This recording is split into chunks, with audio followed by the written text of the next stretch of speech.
15, 20, 30 years ago, if anybody had asked you what are the biggest factors that are holding back the India story, people would have said infrastructure. Look at the roads, look at the airports, the worst airports in the world. Look at trains, look at ports, look at... Basically, infrastructure was the big issue. I've been at Davos many times. People used to say, why can't India fix its infrastructure? Now, the good news, and this is the big picture, is that has started to be sorted out across the board when it comes to power, when it comes to the railways, when it comes to ports, when it comes to the roads, as we were discussing last week. Infrastructure is gradually, actually not even gradually, rather fast, becoming an area which is not holding back the India story, but actually contributing to its acceleration. And keeping that in mind, let's now turn our attention to civil aviation, because airports, airlines, this was an area which was holding India back. India used to have the worst airports in the world. Now, many people would say it has some of the best airports in the world. Look at the airlines. The quality of Air India had deteriorated so sharply. Indian Airlines, you could barely fly in those. They've been privatized now, and hopefully the quality will start to come up. And that infrastructure push is happening across the civil aviation sector. I'm just going to give you some quick statistics. India is already the world's third largest air passenger market.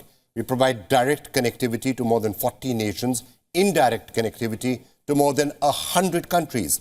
The number of airports in the country has gone up from 74 in 2014 to 147 in 2022. And in many cases, the quality of those airports has also shot up quite substantially over the last 20 years or 25 years. And that's also been really notable. At 13.6 crore, air passenger traffic in India saw a 60% growth in 22-23.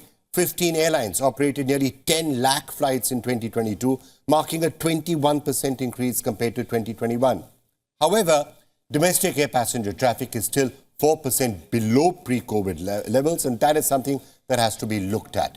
Passenger capacity at 6 major airports in India, though, is 19.2 crore. So all of this is going up, and it's crystal clear that the civil aviation sector is poised for a period of fairly extensive growth. And schemes like UDAN that have been announced by the government of India could actually boost that even more dramatically. You could have aviation markets opening up in areas that had never been opened up. A large number of new airports are coming in there.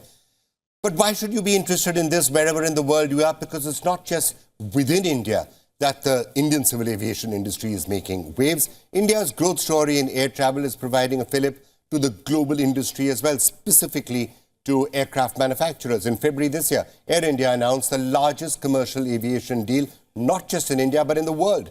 The Tata-owned airline is buying 470 new planes from Airbus and Boeing. The deal likely to support 10 lakh jobs across 44 states in America. And that's not all, because there are around 1,200 aircraft on order by various Indian airlines. Indigo, for example, ordered 500. Go First, buying 72 planes. Akasa Air is going to acquire 56. Now, Vistara is buying 17. Of course, we'll have to see how that plays out with the merger. Upshot, this is going to have a hectic and a massive impact on the job market, both in India and across the world. And within India, there is a welcome change from reports of layoffs, because as Air India continues to proceed, that particular, the revitalization of Air India alone could be creating lakhs of jobs in India, according to some estimates. Look, this is all the good news. There seems to be a lot of activity, a lot of growth, a lot of buoyancy in the Indian aviation sector. Because so far what I've been telling you about is clear skies for the Indian aviation story, but there are some dark clouds also there, some turbulence that will have to be navigated. In recent weeks and months, there have been frequent reports of flyer misbehavior, for example, and more worrying allegations of apathy by the flight crew. That is something that needs to be turned attention to. Customer service in general. Then there are technical slags in many airlines. SpiceJet, for example, operated at 50% capacity for much of 2022.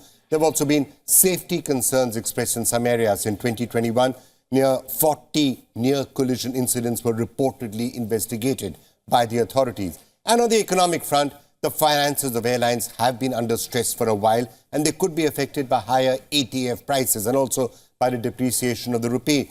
Indian airlines across the board are projected to see a consolidated loss of something like $1.6 to $1.8 billion in 2023. Also, some experts are pointing out that only 4% of Indians actually fly. Now, that you could say that shows a very low penetration, which is true. It could also be seen positively, of course, because you can say that's such a large unserved market, people who can then go out and start to fly.